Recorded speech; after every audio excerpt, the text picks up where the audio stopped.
They fixed the price of bread. Now they want to price you. Yesterday's grocery scandal was bread. Tomorrow's could be you. Instead of charging everyone the same price, retailers now have the technology to charge every customer differently. Not because the product changed, because the algorithm thinks you will pay more. This is not a future risk. This is happening now.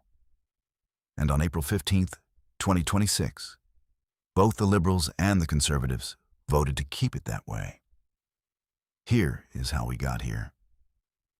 In 1995, Canada's major grocery chains, Loblaws, Sobeys, Metro, began coordinating the price of bread. Not through market forces, through phone calls and backroom agreements. The conspiracy ran for 2 decades before it was exposed. Canadians were furious. Loblaws handed out $25 gift cards and called it an apology. That was the old system. Collusion required co-conspirators. It left a paper trail. It could be proven and prosecuted. The new system does not need any of that. It needs your loyalty card, your browsing history, your postal code, your device, your purchase frequency, your inferred income. An algorithm ingests all of it, builds a profile, and sets your price. Not the market price, your price. The maximum you are likely to pay before you walk away. 2 shoppers. Same store, same item, same moment. 2 different prices, generated by data neither of them can see. The evidence is not theoretical.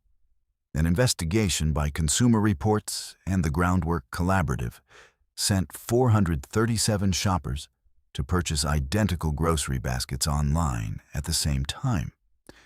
Nearly 3/4 of items appeared at multiple price points simultaneously. Some products showed as many as 5 different prices. The average difference reached 13% per item. At one Seattle store, identical baskets ranged from $114 to $124 on a single order. Instacart was caught charging some customers up to 23% more than others for the same items at the same store at the same moment. They called it a price test. They shut it down in December 2025 after a public backlash. The New York Attorney General demanded they explain themselves. Canada is next. Digital shelf labels, already rolling out in Canadian grocery chains, can update prices hundreds of times a day.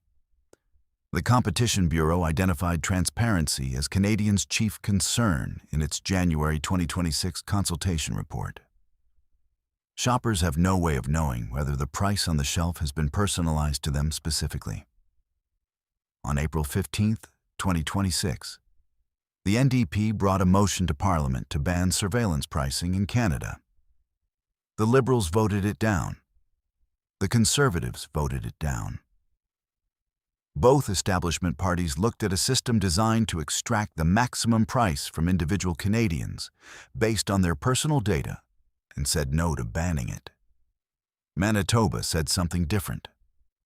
Premier Wab Kinyu's NDP government introduced legislation on March 17th, making surveillance pricing an unfair business practice, prohibited by law. When asked if Ontario would follow, Premier Doug Ford said no. He said he believes in a free market and a capitalist society. A free market charges everyone the same price. What Ford is defending is a system that uses your own data against you to charge you more than your neighbor for the same product. That is not the free market. That is the market knowing more about you than you know about yourself.